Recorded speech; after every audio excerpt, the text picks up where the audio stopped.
Bismillahirrahmanirrahim. Assalamualaikum warahmatullahi wabarakatuh. Innal hamdalillah usolli wa usallimu ala Rasulillah wa ala alihi wa ashabihi wa mawalah amma ba'du. Yang kami hormati Kepala Perpustakaan Nasional Bapak Profesor Aminuddin Aziz, PhD, Kang Amin, hatur nuhun beserta jajaran, dan Bapak Wardiman, terima kasih banyak yang selalu rasanya tidak pernah absen kalau acara pernaskahan, termasuk di Ikon juga, termasuk di yang tadi disebut di Habibie Prize juga beliau memberikan support.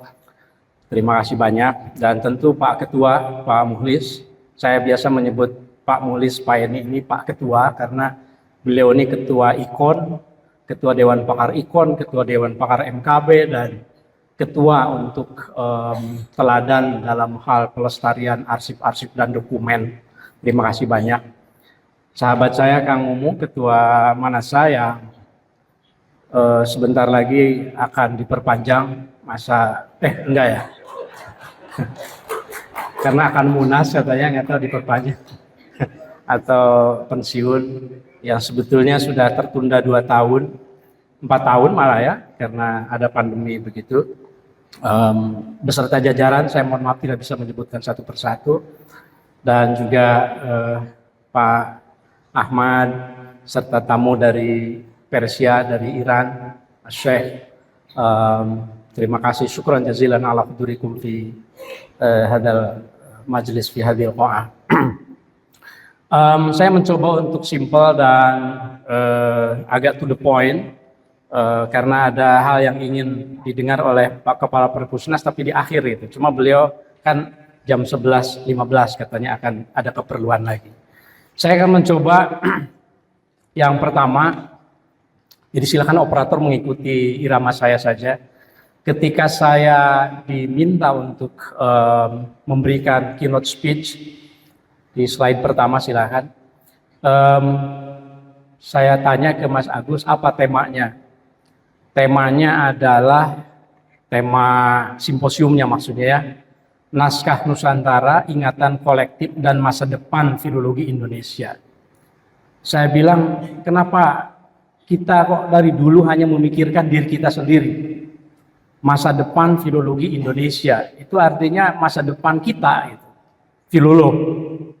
Kenapa kita selalu memikirkan ke dalam, gitu? Agak egois sebetulnya. Saya khawatir kalau kita hanya berhenti memikirkan masa depan filologi Indonesia, saya bilang ini ke Mas Agus ya, jangan-jangan kita terjebak pada apa yang disebut sebagai narsisme keilmuan. Kita kurang memberikan perhatian cukup pada apa sebetulnya kontribusi serta solusi filologi bagi masa depan bangsa Indonesia. Saya bilang jangan hanya mikir masa depan filologi, tapi bagaimana para filolog mikir kontribusi terhadap masa depan Indonesia. Waktu itu saya tantang begitu. Karena kalau seandainya mikirnya hanya masa depan filologi Indonesia, jangan-jangan filologi tidak memiliki masa depan. Kalau hanya berhenti di situ, jangan-jangan para filolog tetap terisolasi. Jangan-jangan para filolog kehilangan momentum, ada momentum itu, momentum ini, banyak sekali momentum. Kadang-kadang isunya agak hangat, agak hot.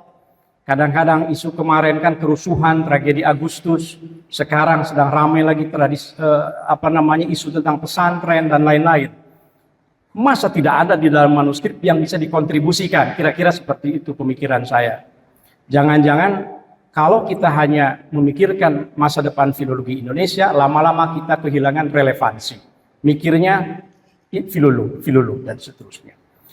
Karenanya saya secara pribadi sangat berharap bahwa apa yang dilakukan oleh teman-teman, suntingan teks, transliterasi, terjemahan, itu tentu saja merupakan core keilmuan kita. Itu harus diperkuat. Tapi itu bukan tujuan akhir. Seringkali kalau sudah nulis skripsi, tesis, disertasi, selesai. Teksnya yang itu-itu saja tahunya begitu. Kalau sudah menerbitkan buku hasil kajian filologinya, selesai. Saya sangat berharap itu tetap diperkuat karena tidak mungkin filolog akan kuat tanpa adanya suntingan teks itu, tetapi itu dijadikan sebagai platform awal lahirnya inovasi-inovasi baru demi kemanfaatan yang lebih luas.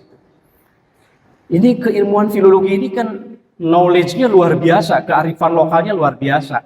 Ini di era AI ini, tadi saya konsultasi ke Pak Kepala, AI itu padanannya apa ya dalam bahasa Indonesia, karena beliau kan Kepala Badan Bahasa sebelumnya. Karena ada yang menyebut akal imitasi, kan? Tapi kemudian kecerdasan buatan. Kata beliau, kalau yang resminya kecerdasan buatan. Nah, saya memikirkan bagaimana supaya manuskrip kajian-kajian ini menjadi platform awal untuk lahirnya inovasi-inovasi termasuk sinergi dengan kecerdasan buatan itu. Itu yang saya pikirkan kemanfaatan yang lebih luas begitu ya. Jadi para filolog ini ya tentu harus tetap istiqomah dengan kritik teksnya, dengan kajian kodikologinya. Bagaimana itu melahirkan para filolog yang basisnya itu memang filologi. Bahkan saya ketika diminta menuliskan SK pegawai negeri saya apa, saya bilang tuliskan filologi. Waktu itu tahun 96. Pak, filologi itu tidak populer. Yang adanya bahasa Arab, bahasa dan sastra Arab. Karena saya kan di Qismul Lughatil Arabiyah begitu. Enggak, saya bilang filologi saja. Saya tidak tahu kenapa waktu itu, Pak. Saya mungkin dosen di UIN, di PTKIN pertama waktu itu, IAIN, yang tertulis filologi. Dan sampai sekarang karenanya belum ada lagi profesor filologi di PTKIN itu, karena umumnya itu mencantumkannya itu, filologi itu tidak populer. Ya, profesor bahasa Arab, profesor sejarah, dan seterusnya. Kita harus istiqomah dengan fondasi keilmuan kita, tapi pada saat yang sama kita harus tunjukkan kepada orang lain, kepada mitra lain, bahwa kalau Anda masuk pada filologi, kalau para pembuat film mendasarkan pada filologi, kalau seni pertunjukan didasarkan pada teks, pada manuskrip, ada return on investment. Ada hal yang tak ternilai, ada yang eksotik di situ. Pasti nanti akan ada keuntungan yang dapat kita peroleh sebagai reward lah begitu ya, ketika memanfaatkan manuskrip sebagai rujukan pengetahuan. Ada film, saya mendengar dari Mas Agung, pengurus Manasa akan bikin film berbasis pada aksara, bagus. Kemudian Mbak Sakti hadir ya di sini ya, Mbak, ya beliau baru saja meluncurkan di grup diberikan seni pertunjukan berbasis pada teks di Paku Alaman misalnya begitu, yang amat sangat indah, sangat menyentuh. Saya sampai nangis karena tidak paham bahasa Jawanya begitu, nangisnya. Saking nggak pahamnya gitu, Mas. Tetapi luar biasa. Nah, saya kira ini adalah hal-hal yang harus terus digiatkan. Perpustakaan nasional seperti inovasinya tadi, itu adalah awal. Saya ingin menggerakkan, saya ingin lebih memberikan stimulus kepada teman-teman di pernaskahan. Nah, sekarang kalau begitu, apa yang disebut dengan masa depan filologi itu? Saya punya imajinasi dua. Masa depan filologi Indonesia itu. Pertama, kita harus menjadi kiblat untuk kajian naskah Nusantara di tingkat global. Saya sering sekali dan tidak akan pernah bosan untuk mengatakan bahwa Leiden dulu pusat kajian manuskrip Nusantara, sekarang tidak lagi. Leiden dulu tempat lahirnya para profesor guru-guru kita, sekarang mohon maaf belum ada lagi profesornya, sudah pada pensiun. Terakhir yang saya kenal yang paling muda barangkali yang filolog murni ya, Pak Dick van der Meij, itu juga mungkin sudah kurang aktif sekarang. Ada Ben Alps, tentu saja begitu ya, yang masih aktif. Tapi setelah itu siapa? Saya sering memberikan stimulus kepada teman-teman bahwa kalau itu bolanya dialihkan ke pihak lain, maka Indonesia itu yang paling punya potensi sebetulnya. Karena di Asia Tenggara, saya kemarin baru ngobrol dengan beberapa sarjana dari Asia Tenggara, dari Malaysia, dari Thailand, dari mana. Indonesia ini yang mengesankan katanya. Filolognya lahir, asosiasinya kuat. Perpustakaannya, perpustakaan nasional selalu sinergi. Itu agak jarang terlihat di tempat lain. Makanya yang pertama, masa depan filologi Indonesia bagi saya, mari kita jadikan kita sebagai kiblat kajian. Yang kedua, saya punya imajinasi bahwa masa depan filologi Indonesia itu tidak berhenti di situ. Yang pertama pun ya belum maksimal sih kalau bayangan saya ya. Coba saja dihitung profesor di perguruan tinggi umum sekarang bukannya bertambah. Di UI, mohon maaf, Kang Mumu, setelah wafatnya Profesor Ahadiyati Ikram, Profesor Titik Puji Astuti, belum ada lagi profesornya. UI, tempat saya belajar, tempat kita semua belajar. Di Unpad, saya dengar juga, sudah tidak ada lagi profesornya. Saya tidak tahu, Profesor Sarip, apakah masih aktif beliau? Ya. Walaupun ada yang lahir di UNAN, ada Profesor Pramono, yang ketika saya riset, beliau masih S1 waktu itu. Tetapi jumlahnya amat sangat sedikit sebetulnya. Tetapi setidaknya mari kita terus gerakan. Ya, yang kedua, tidak berhenti di situ. Masa depan filologi Indonesia bagi saya, kita harus menjadi jembatan untuk akses pengetahuan dan kearifan lokal, tapi basisnya itu teks yang berintegritas, teks yang sudah disunting. Jangan sampai orang berbicara sesuatu, film misalnya, tetapi teksnya itu belum disunting oleh para filolog. Jangan sampai ada satu seni pertunjukan, tetapi filolog tidak terlibat di situ, misalnya begitu ya. Saya kira kalau kita bisa menjadi jembatan para pembuat film, para pembuat buku seperti yang dilakukan oleh Perpustakaan Nasional tadi itu, komiknya dan seterusnya. Dan terutama yang sekarang saya bayangkan adalah data saintis, para teknolog, para ekonom. Beberapa minggu lalu ngariksa itu kolaborasi dengan KOR Indonesia, konsultan ekonomi Indonesia, kan? Ibu Henry Saparini salah satunya, tokohnya. Kami kolaborasi lalu ketemu sebetulnya beberapa hal nilai di dalam manuskrip itu untuk dikomunikasikan sebagai prinsip alternatif di dalam ekonomi Indonesia. Tetapi itu bagaimana supaya itu bisa diharus utamakan kalau saya meminjam istilah Pak Kepala tadi itu. Ini harus menjadi jembatan. Manasa harus menjadi jembatan, kita harus menjadi jembatan untuk mereka-mereka yang mengambil kebijakan. Nah, karenanya secara spesifik karena saat ini zamannya AI, kecerdasan buatan, saya ingin sedikit menyinggung dalam slide berikutnya itu bahwa Manasa adalah wadah yang paling otoritatif untuk memikirkan ulang kearifan lokal di era akal imitasi atau kecerdasan buatan tadi itu. Saya bukan ahlinya berbicara tentang AI, tapi mari coba kita lihat di slide yang berikutnya. Mari kita lihat AI dalam perspektif saya, perspektif awam saya ya, bahwa AI itu, kalau saya meminjam istilah Pak Dibyo, Mas Dibyo, ada ya hadir beliau ya, senior. Iya Mas. Saya selalu ingat bahwa Mas Dibyo selalu konsisten, kita lakukan dekolonialisasi. AI ini sekarang sedang melakukan kolonialisasi sebetulnya. Kolonialisasi digital di abad 21 yang amat sangat powerful. Siapa yang bisa menghindar dari ChatGPT?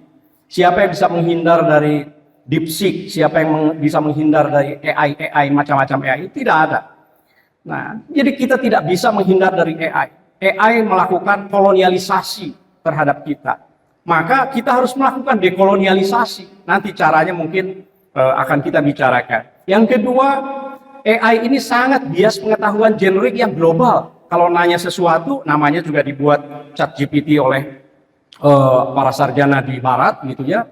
Nah, tentu saja ada DeepSeek yang dibuat di Cina misalnya. Tetapi apakah ada AI yang dibuat di Indonesia dengan basis-basis manuskrip kita? Yang tadi yang sudah ditetapkan oleh Pak Mukhlis sebagai ikon misalnya, narasinya itu. Ketika kita menyebut sesuatu perang Jawa misalnya, apakah manuskrip-manuskrip babat-babat itu isinya sudah masuk ke dalam database AI? 2-3 minggu lalu saya pulang dari Hanoi, nanti sedikit akan saya singgung. Ada satu conference PNC, Pacific Neighborhood Consortium, bicara tentang mind meets machine.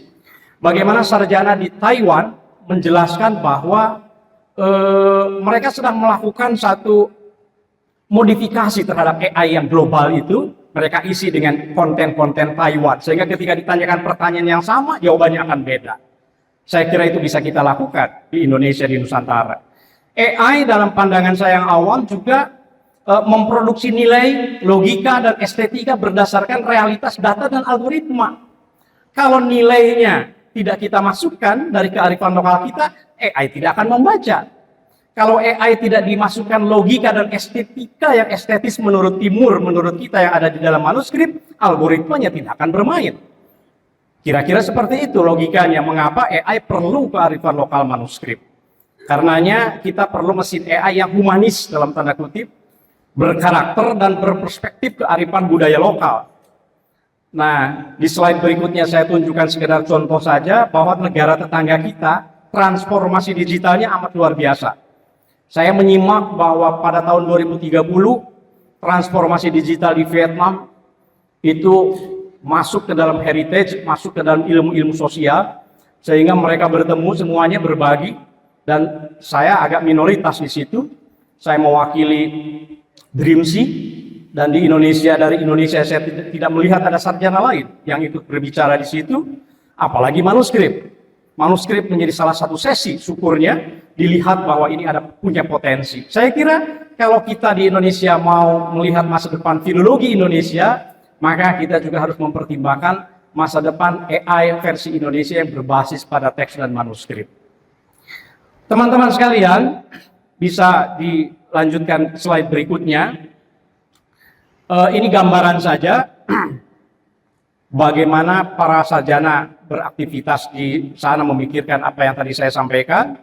Lanjut, ini adalah ambisi negara tetangga kita dalam hal transformasi digital. Mungkin kita juga punya visinya, mudah-mudahan. Dalam hal public service, 100% pokoknya akan berbasis pada digital. Tentu kita juga sudah punya IPUSNAS, kita mengurus STNK, memperpanjang SIM, dan seterusnya itu sudah digital. Tapi heritage bagaimana? Kira-kira itu mungkin pertanyaan dalam konteks kita ya. Nah, oleh karenanya, berikutnya, rasa-rasanya kita harus perlu memberikan kesempatan dalam tanda kutip kepada AI untuk melestarikan dan sekaligus menganalisis kekayaan kearifan lokal dalam manuskrip Nusantara kita. Kata kuncinya dua. Yang pertama digitalisasi, yang kedua interaksi teknologi. Yang pertama sudah kita lakukan, saya kira. Digitalisasi luar biasa. Di Kastara, di Perpusnas, di Dreamsea, di EPI, teman-teman di daerah itu sudah melakukan banyak hal digitalisasi. Di Wikisource, Lab Manuskrip, Wilma, Wikimedia, teman-teman di PPIM waktu itu, di Jakarta, Kang Ilham, saya nggak tahu Kang Ilham ada tidak? Kang Ilham Nurwansyah melakukan kerjasama, itu sudah mencoba prototipe di Bali, manuskrip di Bali, kemudian di Padang dan di Jawa, didigitalisasi, kemudian inginnya dibaca dengan OCR, Optical Character Recognition, kemudian diberikan menjadi database untuk AI. Tapi itu baru permulaan sekali, baru sekian ribu begitu halaman, dan saya kira ini masih awal sekali. Apakah kita punya resource-nya? Tentu saja. Di slide berikutnya sekedar contoh saja. Karena Dreamsea saya alhamdulillah didukung oleh Perpusnas bahwa manuskrip-manuskrip yang ditampilkan ini semuanya sekarang sudah ada di Perpustakaan Nasional Digitalnya, 579.562 kerja Dreamsea selama 7 tahun. Dan insya Allah tadi saya sampaikan ke Pak Kepala, November ini kita akan mulai lagi Dreamsea 2 selama 5 tahun ke depan. Insya Allah kita lakukan digitalisasi. Dan dari Vietnam sudah pesan, saya satu misi ada siap katanya. Jadi beberapa sumbernya amat sangat banyak sekarang ini. Tinggal barangkali bagaimana kita memanfaatkan dan mempopulerkannya. Dalam hal ini barangkali ngariksa yang tadi saya dengar dari Kang Adit di slide berikutnya, teman-teman sudah tahu bahwa ini adalah upaya bagaimana mempopulerkan saja sebetulnya. Tapi ini sama sekali belum cukup. Mempopulerkan ini sama sekali belum cukup.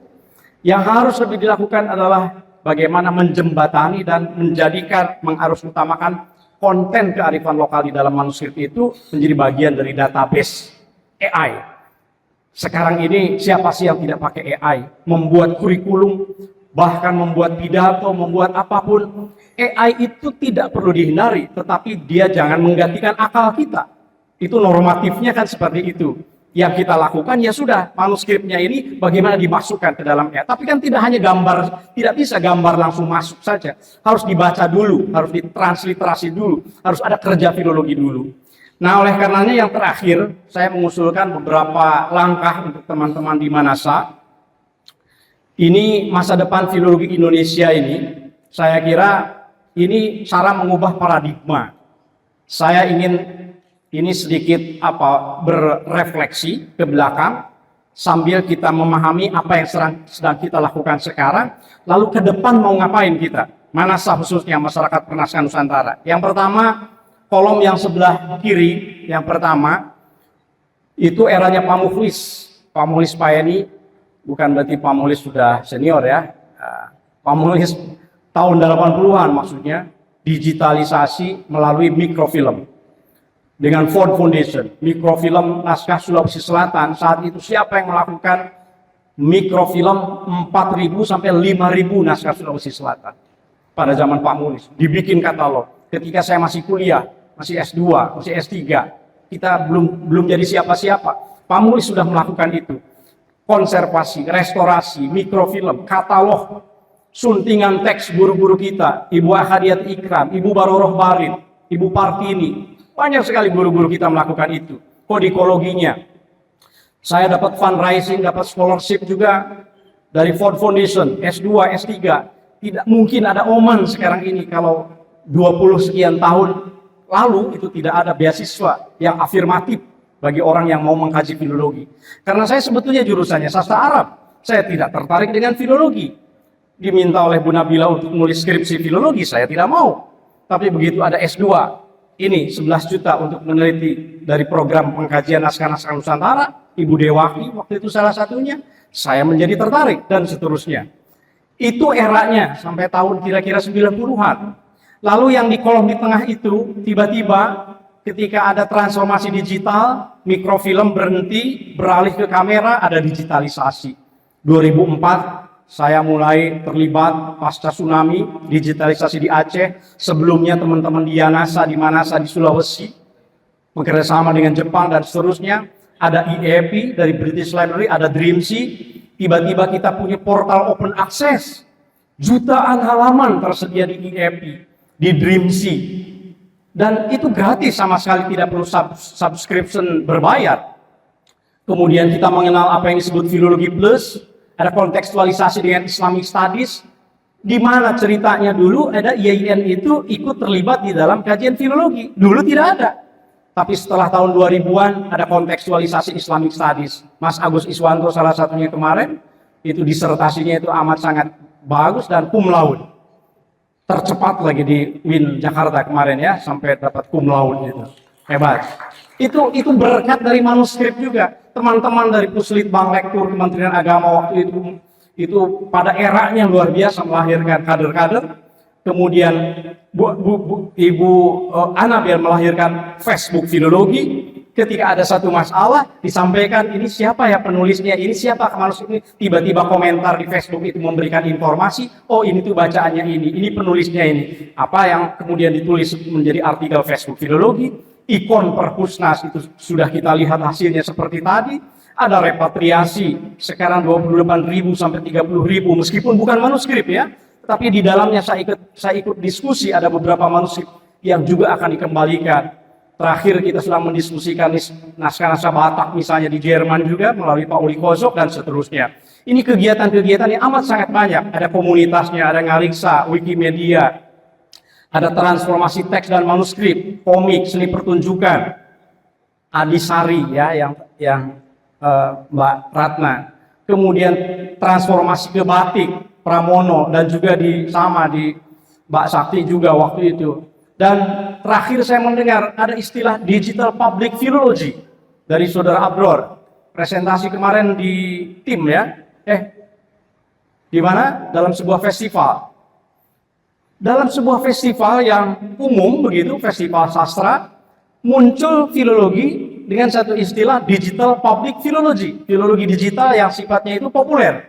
Salah satunya mungkin Ngariksa ya, sudah jadi artikel. Jadi sebetulnya era ini sudah banyak melahirkan. Nah, Yang pertama era Pak Mukhlis tadi dan guru-guru kita, saya menyebutnya sebagai itu era mengenalkan jati diri filologi Indonesia. Kita dikenal, kita banyak guru, kita banyak murid. Lalu era yang kedua itu kita berhasil membangun kapasitas filologi Indonesia.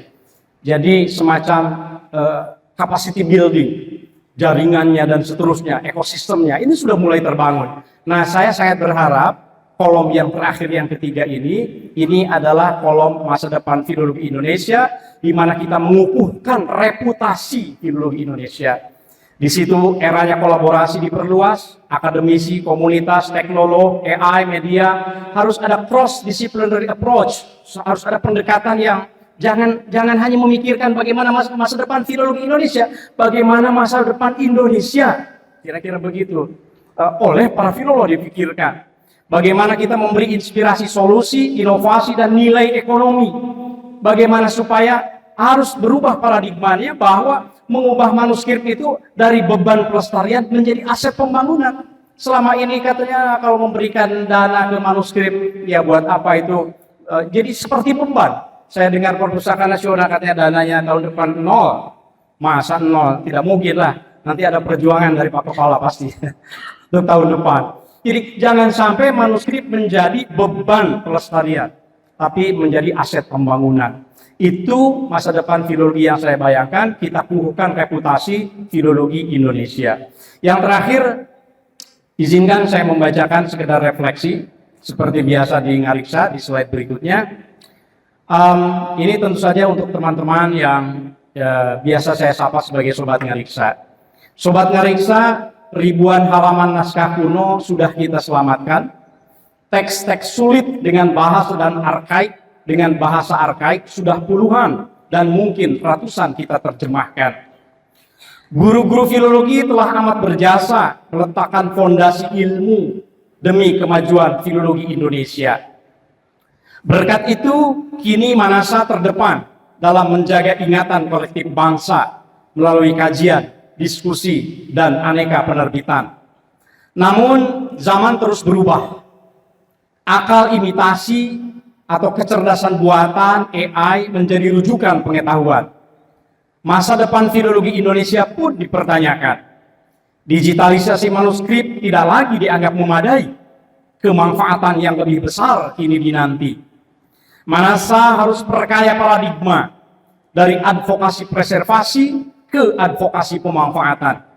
Kita harus merekayasa, memperkaya AI dengan naskah Nusantara, agar sang mesin paham budaya, agar kearifan menjadi menu algoritma. Tugas kita menjembatani keduanya. Salam Ngariksa. Terima kasih. Assalamualaikum warahmatullahi wabarakatuh. Waalaikumsalam warahmatullahi wabarakatuh. Hatur nuhun. Terima kasih Kang Oman yang telah memberikan pidato kunci yang sangat luar biasa, sangat reflektif.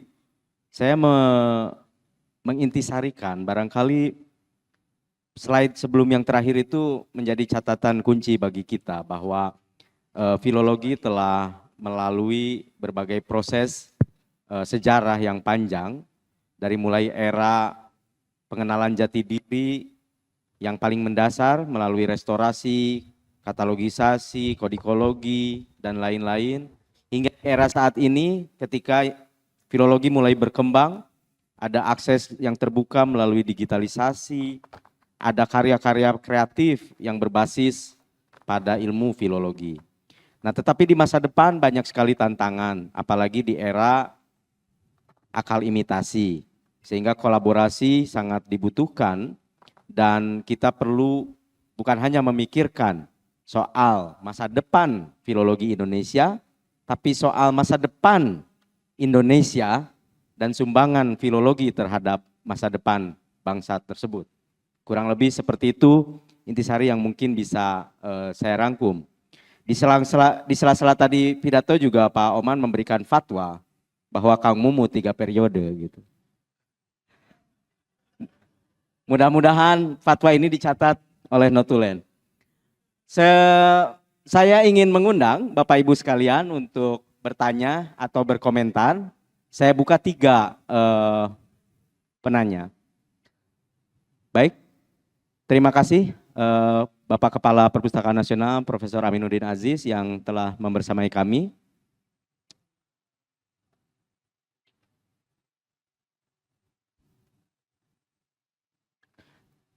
Baik, kami lanjut dengan 3 penanya. Dari sisi kanan saya ada Pak Lulut, saya kira ya, Pak Lulut. Ibu yang paling depan, mohon maaf. Kemudian Ibu yang di tengah, ya. Ya, itu Ibu. Oke, silakan Pak Lulut. Oke, terima kasih. Assalamualaikum warahmatullahi wabarakatuh. Ini sebenarnya saya ingin mengusulkan saat ada Pak Menteri. Kan harapannya datang, ternyata ketika saya WA sungkem saja beliau. Yang kedua ternyata Bapak Kepala Perpustakaan juga meninggalkan ruangan ini. Tapi mudah-mudahan pejabat perpustakaan nasional bisa menyampaikan pikiran-pikiran saya. Satu kaitan yang saya usulkan, usul saja. Untuk naskah kuno ini kondisi perlu percepatan pelestarian.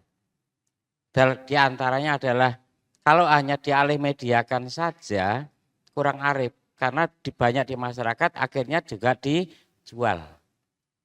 Maka perlu diakuisisi. Bagaimana? Disiapkan dana abadi, jangan akhir tahun habis. Baik pemerintah pusat ataupun pemerintah daerah. Karena datangnya naskah kuno itu setiap saat, dijualnya setiap saat, dibuang juga setiap saat. Maka perlu percepatan. Yang kedua, diperlukan kalau naskah dipercepat di alih media dan di koleksi, tenaganya juga perlu ditambah. Bagaimana penambahan? Diperbanyak beasiswanya supaya menarik para generasi muda kita untuk mengapakan. Tentu yang terakhir memanfaatkan potensi atau tenaga yang sudah diciptakan melalui beasiswa itu. Di mana saja, saya rasa peluangnya banyak. Tergantung kita bisa memanfaatkan atau tidak, memperdayakan atau tidak. Itu saja usulan, 3 usulan, mungkin terlalu banyak. Terima kasih. Terima kasih Pak Lulut. Silakan Ibu. Mohon memperkenalkan diri ya Bu ya.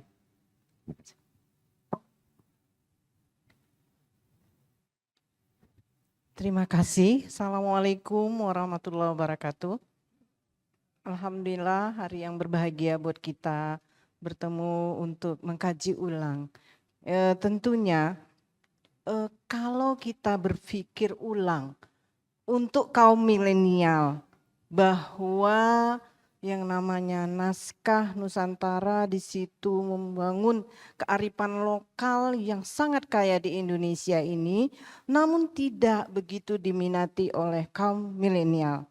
Menurut Prof. Oman, perkenalkan saya Prof. Pujiati, guru besar sastra Arab, Fakultas Ilmu Budaya Universitas Sumatera Utara, sekarang sebagai Ketua Prodi S2 Ilmu Sejarah Fakultas Ilmu Budaya Universitas Sumatera Utara.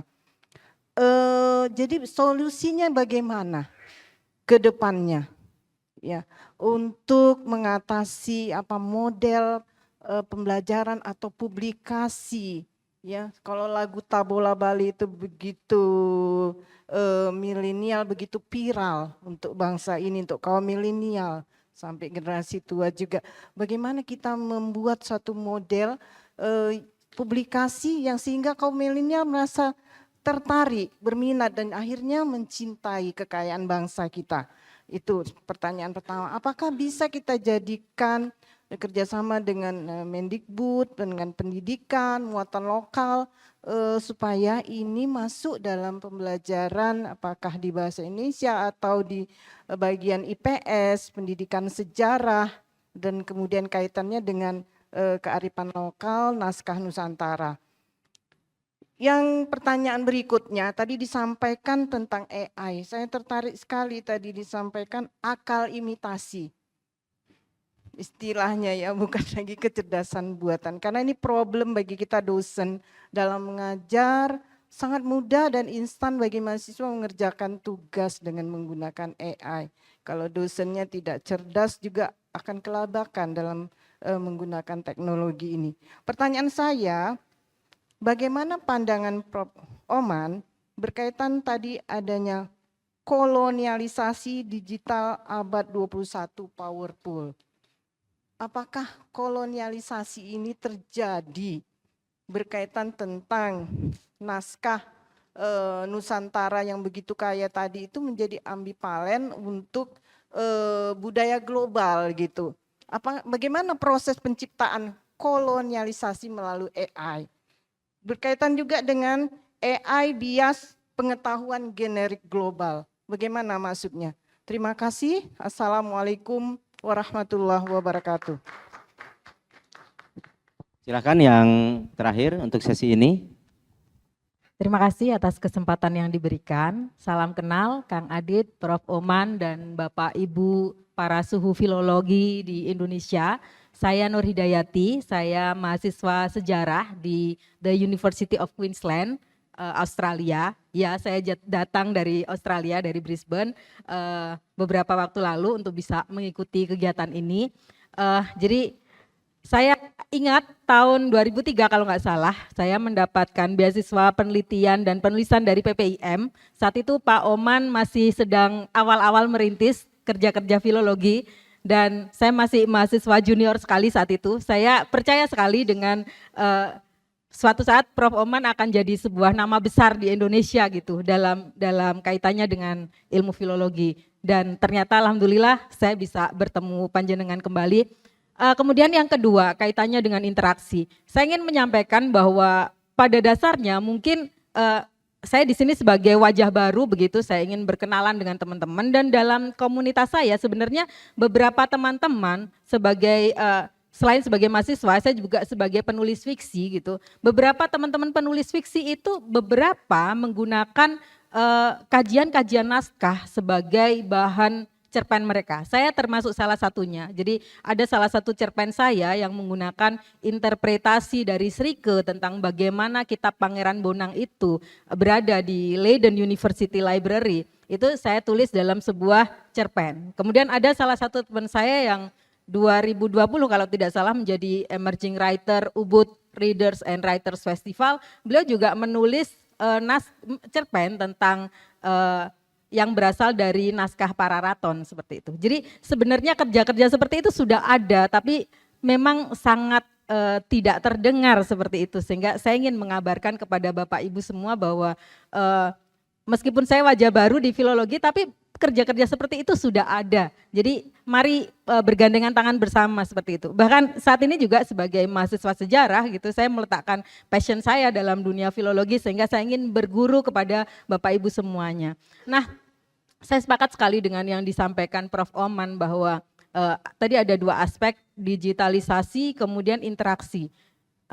Mengenai ini sudah langkah yang sangat panjang sekali untuk bisa memperkenalkan dua hal ini gitu ya. Tetapi ada satu aspek lagi yang saya harap nantinya bisa menjadi bisa kita prioritaskan juga, yaitu globalisasi. Dalam artian saya memandang ini sebagai orang yang berada di luar, memandang bagaimana kajian-kajian tidak hanya filologi tetapi Islamic Studies pada umumnya begitu, bahwa mungkin Islamic Studies di Indonesia sangat marak dan sangat ramai, tetapi ketika itu tidak diglobalisasi, ini masih menjadi sesuatu yang sepi dalam dunia internasional. Dan saya sepakat bahwa Indonesia harus menjadi pusat kajian filologi dunia. Karena ya memang di sini kita ramai membahas itu. Tetapi dengan nantinya harapan saya ada globalisasi atau kajian-kajian itu disampaikan dalam bahasa Inggris, dipresentasikan dalam bahasa internasional, diikutkan dalam diskusi-diskusi internasional. Saya sangat yakin sekali bahwa ramainya studi filologi itu tidak hanya ramai di Indonesia tetapi juga dalam kancah internasional. Nah, ada satu hal lagi yang menjadi pertanyaan saya, dan ini sebenarnya agak problem juga dalam kajian saya, ketika kaitannya dengan studi filologi di Indonesia yang kita masih menggunakan, setahu saya dalam beberapa referensi yang saya baca, naskah-naskah tunggal itu masih kita gunakan ya Prof ya. Nah, ternyata dalam beberapa profesor misalnya yang saya temui di Australia, beliau menyaksikan adanya naskah-naskah tunggal karena beliau menyaksikan seberapa penting naskah itu untuk diteliti. Karena copying sistemnya mungkin tidak, jadi naskah itu tidak diperbanyak. Sehingga sepenting apa naskah itu untuk bisa diteliti seperti itu. Sementara saya sebagai orang Indonesia menyadari bahwa kita punya banyak sekali masalah teknis terkait itu, misalnya dalam hal preservasi. Sehingga adanya naskah tunggal itu bisa jadi bukan tentang seberapa penting naskah tersebut, tetapi mungkin kita punya masalah teknis terkait preservasi, seperti itu. Nah, mungkin ini yang ingin saya minta klarifikasi kepada Prof. Oman. Terima kasih banyak atas kesempatan yang diberikan. Siap, Pak Oman. Pertanyaannya sungguh luar biasa, semuanya penting dan saya kira nanti agak lumayan nih PR-nya ya buat Pak Oman. Izinkan saya untuk meringkas sedikit dari Pak Lulut, ada 3 poin, lebih kepada komentar dan usul ya untuk mempercepat upaya pelestarian fisik, bukan hanya digitalisasi, kemudian banyak juga tenaga SDM melalui beasiswa sehingga potensi yang muncul dari afirmasi beasiswa tersebut bisa lebih bermanfaat. Kemudian dari Bu Mujiati ada persoalan minat kaum milenial dan model pembelajaran terbaik barangkali di era saat ini agar filologi selalu relevan. Kemudian pandangan Bapak tentang kolonialisasi digital tadi dan mohon elaborasi mengenai bias global yang tadi dipaparkan di Salindia. Yang terakhir dari Bu Wida ya atau Bu Widi, maaf. Bu Wida, banyak soal, tadi beliau juga seorang penulis fiksi, saya kira misalnya di Perpustakaan Nasional juga kami membuat ada saduran ya, saduran dari manuskrip untuk menjadi karya fiksi, novel, cerpen dan lain-lain. Dan ini kita bisa berkolaborasi di bidang itu. Kemudian ada juga tentang aspek yang sangat menarik saya kira dalam konteks perbincangan tema kita kali ini yaitu masa depan filologi Indonesia, di mana ada beberapa aspek keilmuan kita yang sebetulnya berpotensi diangkat ke tingkat global. Misalnya soal filologi Indonesia yang tadi disebut Islamic Studies. Bisa nggak Islamic Studies Indonesia menjadi role model bagi kajian Islam di dunia misalnya. Atau kajian preservasi misalnya. Karena tidak ada di dunia manapun naskahnya yang memakai kulit kayu alim misalnya. Bagaimana teknik preservasinya? Barangkali Indonesia bisa menjadi satu-satunya model untuk ilmu preservasi. Itu sebagai salah satu contoh saja. Kemudian yang ketiga, ini pertanyaan mahasiswa barangkali ya, tentang urgensi naskah tunggal yang dalam pandangan beliau ada perbedaan paradigma antara Australia dan Indonesia. Silakan Pak Oman.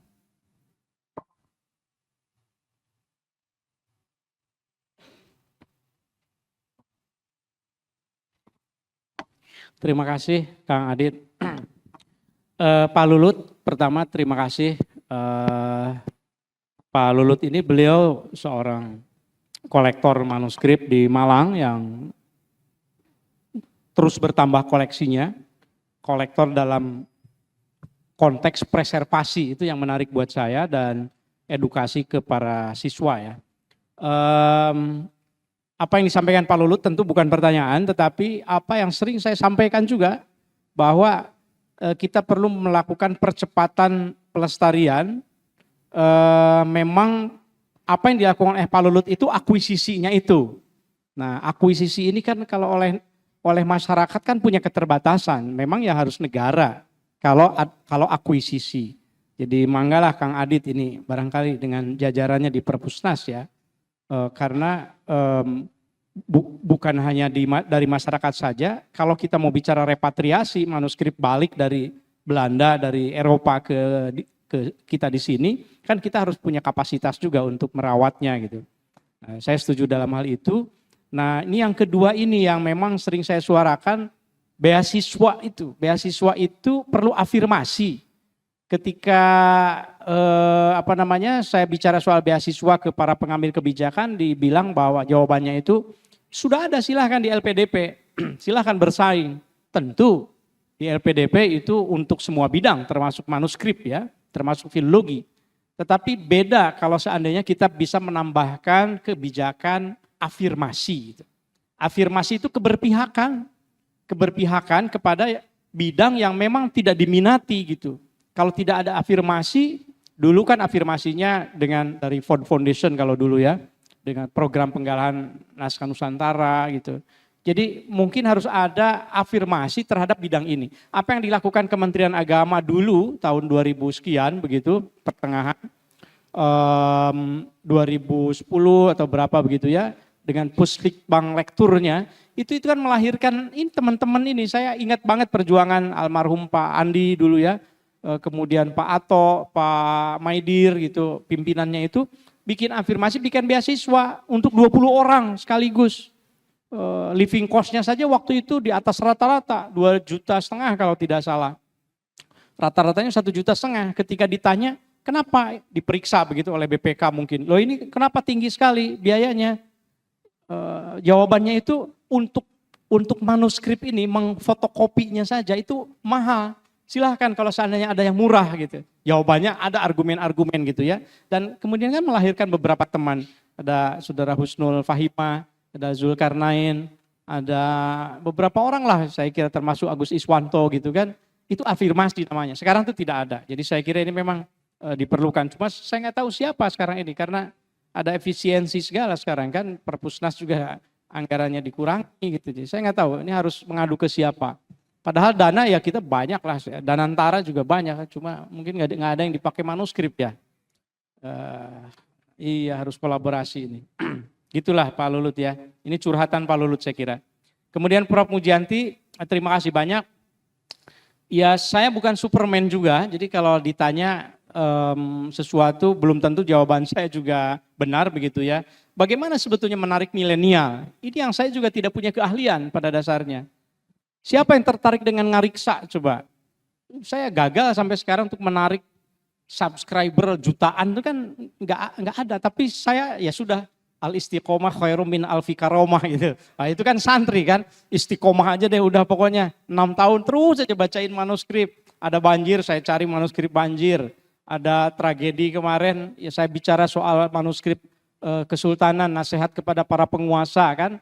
Kemudian yang terakhir itu bicara apa saya kemarin? Siapa yang nonton ngariksa terakhir kemarin? Ayo. Saya juga lupa nih judul yang terakhir. Alan, yang kemarin itu apa? AI. Jadi ketika saya pulang dari Hanoi, dari Vietnam, wah ini saya bicara, tapi basisnya selalu membacakan manuskrip. Itu tidak menarik. Nah, barangkali kalau untuk milenial, yang harus dilakukan adalah bagaimana mengajak mereka untuk merasakan satu experience, satu pengalaman. Libatkan mereka di dalam kegiatan, libatkan kalau ke lapangan, misalnya menyentuh manuskrip, mau digitalisasi, ada ritualnya segala. Pengalaman kami di Sulawesi Selatan terakhir misalnya mengajak milenial, ternyata asik ya.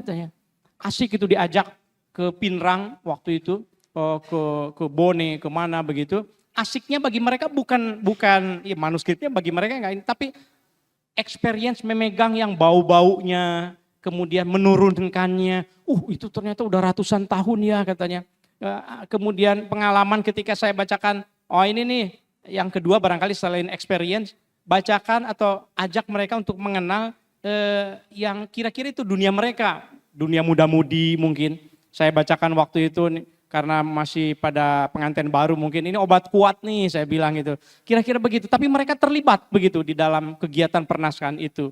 Barangkali itu salah satu cara gitu ya untuk menarik mereka. Tapi kalau hanya publikasi artikel, saya kira memang tidak tertarik mereka itu ya. Nah, ini teman-teman yang tim ngariksa itu mereka-mereka yang saya ajak di dalam, yang awalnya juga tidak selalu semuanya filolog begitu. Tapi ada yang sekarang kameramennya, ada siapa begitu, saya kira itu upaya untuk menarik teman-teman begitu ya. Apakah iya sekarang terjadi kolonialisasi digital dengan AI itu, bagi saya iya. Mas Dibyo ahlinya nanti. Mungkin kita dengarkan sesi Mas Dibyo. Karena saya lihat di itunya beliau akan cerita juga soal dekolonialisasi. Saya menyarankan dekolonialisasinya jangan hanya dalam konteks kolonial Belanda. Sekarang itu kan kolonialisasi artinya koloni kan. Menjadikan orang tuh tunduk pada kita gitu. Sekarang siapa yang bisa menghindar dari AI? Yaitu kolonialisasi. Sampai ada penjiplakan, sampai ada di Facebook itu baca satu status saya dari dosen UIN Jogja. Ini saya kok sekarang jadi sering, dia seorang reviewer jurnal internasional, sering membaca ini abstraknya segala ini kok bahasanya bahasa AI gitu. Ada kolonialisasi di situ oleh AI begitu ya. Jadi bagi saya itu sesuatu yang memang terjadi. Nah pertanyaannya apakah perlu dihindari atau tidak gitu? Tidak mungkin kita menghindari. Yang harus dilakukan itu adalah bagaimana mengisinya sehingga kita tidak menjadi bagian dari pengguna saja, tetapi pemberi gitu. Kalau kalimat saya bahwa AI itu generik global, ini sebetulnya riset yang dilakukan salah satunya kemarin oleh profesor saintis dari Taiwan itu. Jadi waktu di Hanoi dia presentasi bahwa dia menggunakan ChatGPT sebagai objek penelitian. Dia bilang saya tidak mungkin menghindar membuat satu sistem baru, aplikasi baru. Ini memang sudah raksasa ini, ChatGPT ini raksasa ini. Jadi saya akan bertumpu saja pada bahu sang raksasa, tetapi saya akan beri warna gitu. Lalu dia ambil ChatGPT itu kode-kodenya, dia ambil dia seorang saintis ya, programmer. Nah kemudian diisi dengan konten-konten Taiwan, kearifan lokal dari Taiwan, dimasukkan ke dalam database-nya. Dia ambil pola-pola ChatGPT-nya, kemudian dia uji coba, dia ajukan pertanyaan yang sama kepada yang global, yang ChatGPT yang global dengan yang ChatGPT versi Taiwan. Jawabannya beda. Yang ini itu lebih empati, yang ini itu lebih menggambarkan kearifan lokal Taiwan. Sementara yang ini ChatGPT generik, global gitu. Nah itu yang saya maksud. Bayangkan kalau seandainya isi dari manuskrip itu masuk ke dalam algoritma AI. Saya yakin ketika kita tanyakan, saya nggak tahu misalnya bagaimana pendapat kamu tentang kiai yang menerima amplop dari santri misalnya. Coba tanyakan kepada ChatGPT sekarang, tanyakan silahkan. Itu tergantung dari data yang masuk. Kalau data yang masuknya itu paradigmanya itu yaitu feodalisme. Itu bentuk penindasan santri dan seterusnya. Yakin saya. Tapi kalau seandainya kultur-kultur yang ada itu dijadikan sebagai kearifan lokal bahwa ini loh maksudnya, dimasukkanlah narasi di dalam kitab Adabul Alim wal Muta'alim misalnya, dimasukkan dalam Ta'alim Muta'alim tentang takzim, tentang segala, barangkali akan lebih berimbang. Tentu saja yang kelirunya harus diluruskan. Karena ini jadi bagus kan ketika pesantren itu jadi perbincangan, itu menjadi bahan untuk kita introspeksi dan evaluasi begitu. Karena tidak ada yang benar. Justru kalau seandainya dipikirkan oleh orang banyak jadi ada Nah maksud saya kearifan lokal semacam itu barangkali akan bisa sangat mewarnai, tidak global lagi. Yang terakhir dari Mbak Ida, terima kasih banyak atas catatan-catatannya. Saya kira ya kita bersyukur terus terang terima kasih juga gitu dari katakanlah para filolog gitu ya, bahwa sudah ada yang melakukan transformasi dari manuskrip ke cerpen. Nah tinggal bagaimana ini supaya terdengar gitu. Apa yang disampaikan Pak Kepala tadi itu sebetulnya istilahnya yang bagus kan, pengarus utamaan, mainstreaming. Supaya karya-karya seperti ini itu terdengar ya, itu caranya memang harus dilakukan popularisasi dan kerjasama. Makanya ini babak ketiga yang tadi saya sampaikan, masa depan Indonesia itu harusnya kolaborasi supaya bisa lebih didengar lagi. Dan ini memang satu kekurangan besar kalau menurut saya dari dunia pernaskah Indonesia soal globalisasi. Artikel-artikel itu ditulis dalam bahasa Indonesia saja. Artikel-artikel itu yang terbit di jurnal internasional itu ditulis oleh Bu Anabel, ditulis oleh sarjana-sarjana Eropa begitu ya. Ada dari kita juga, tapi dibanding dengan keinginan kita untuk menjadikan ini sebagai pusat, sarjana Indonesia sendiri jumlahnya itu amat sangat sedikit gitu. Ya termasuk saya barangkali ya. beberapa artikel, beberapa penelitian, komentar dan seterusnya, saya kira kita masih kalah dengan Malaysia kalau dalam hal bahasanya. Tetapi saya kira itu bukan hal yang susah lagi. Apalagi kalau AI itu mau digandeng sebagai tool, sebagai alat. Ya berikan saja tugas kepada AI, tolong terjemahkan artikel saya. Lalu kemudian direview. Itu haram atau tidak? Menurut saya tidak. Kalau seandainya gagasannya dari kita, ya kenapa tidak gitu? Silahkan saja dipakai. AI itu alat yang harus bisa membantu kita. Jangan menjadi akal yang menggantikan akal kita, itu saja saya kira kan. Jadi dalam hal ini mungkin mimpi untuk menjadi pusat filologi Indonesia saya kira bukan satu hal yang tidak mungkin. Nah soal keraguan atas apakah naskah tunggal itu layak untuk diteliti. Kalau tunggal berarti hanya satu, berarti dulu saja dibikin hanya satu kok. Tidak dianggap penting, kenapa harus diteliti? Nah tentu saja ini perbincangan di kelas yang harus agak komprehensif ya. Yang disebut sebagai Codex Unicus itu, naskah tunggal kan tidak selalu karena pada saat itu tidak penting. Mungkin karena tidak sempat disalin, mungkin karena salinan-salinan lain hilang dan seterusnya saya kira ya. Misalnya seperti satu-satunya manuskrip tentang tafsir, potongan tafsir surat Al-Kahfi Maryam yang dalam bahasa Melayu yang dari abad ke-16 itu kan hanya ada satu yang ada di Birmingham ya, yang ada di Eropa itu kan hanya satu itu yang bisa diselamatkan. Nah, itu kan Codex Unicus, tentu saja malah itu semakin hanya tinggal satu semakin penting. Jadi saya kira kalau soal keraguan terhadap naskah tunggalnya tergantung dari urgensi dan sejarahnya ya. Kalau seandainya naskahnya tunggal tapi sangat penting dan punya informasi yang sangat penting, justru malah itu satu-satunya malah menjadi sangat penting sekali. Tapi ini tentu diskusi yang sangat bisa kita elaborasi di kelas lah begitu, di kelas filologi nanti di Manasa mudah-mudahan di sesi-sesi diskusi kita ya. Atur nuhun Kang Adip. Baik, terima kasih. Saya menambahkan dengan mendongeng sedikit Bapak Ibu. Dulu tahun 90-an tadi Pak Oman sering cerita tentang 90-an. Ada peneliti dari Amerika tapi beliau jadi dosen di New Zealand. Namanya Pak Timothy Behren. Beliau baru meninggal kemarin di tanggal 10 Agustus. Sekarang beliau di Auckland ya. Nah beliau itu ketika menyusun katalog naskah di Perpustakaan Nasional, beliau mengisi borang-borang dengan tim. Borang-borang isian naskah itu beliau namakan Danantara. Kalau saja Danantara itu dipatenkan seperti Pak Pram itu, mungkin Manasa bisa dapat uang dari hak paten Danantara itu. Karena data naskah Nusantara disingkat Danantara.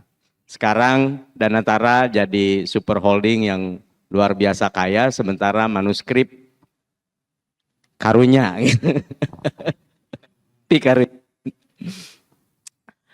Baik Bapak Ibu sekalian, saya kira saya tidak perlu untuk menyimpulkan terlalu detail terkait dengan apa yang telah dipaparkan oleh Profesor Oman Fathur Rahman.